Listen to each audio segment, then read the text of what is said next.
Je suis Léon Kofi. J'occupe la fonction au sein d'Atlantic Group. J'occupe la fonction de vice-président en charge du pôle banque et assurance. À ce titre, je préside la holding bancaire et assurantielle du groupe du nom de AFG Holding.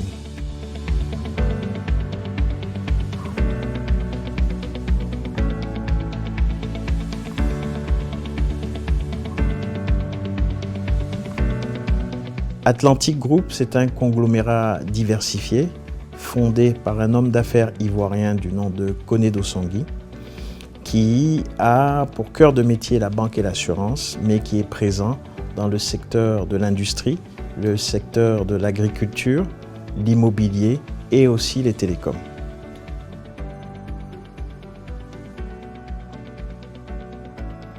Le groupe totalise plus de 40 ans d'expérience dans le secteur bancaire, avec une présence dans 12 pays, en zone UEMOA, en zone CEMAC et dans l'océan Indien.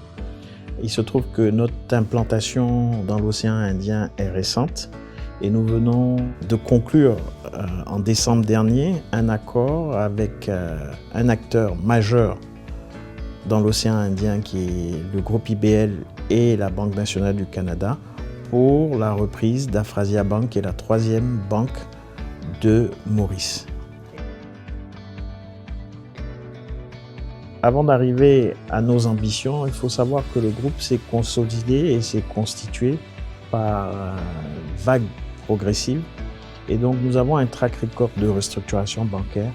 Nous avons acquis des banques à l'issue d'acquisitions faites auprès de banques internationales comme le CIC, la Barclays et tout récemment la BNP Paribas. Et nous avons aussi lancé des banques Greenfield. En ce qui concerne Afrasia, l'ambition que nous avons d'Afrasia, c'est de faire d'Afrasia un acteur clé du trade finance qui va nous donner les outils pour adresser cette problématique au moment où toutes les banques internationales, compte tenu des contraintes qu'elles ont, sont en train de se retirer de l'Afrique. Très peu d'acteurs sont outillés sur le trade finance et nous voulons profiter de la place financière de Maurice, qui est une place importante, profiter de la position de Afrasia qui s'est développée sur le segment B pour pouvoir intégrer cette banque à l'Afrique. Et ces synergies nous permettront de pouvoir être un acteur majeur dans le trade finance à l'aune justement du développement de la zone continentale de libre-échange.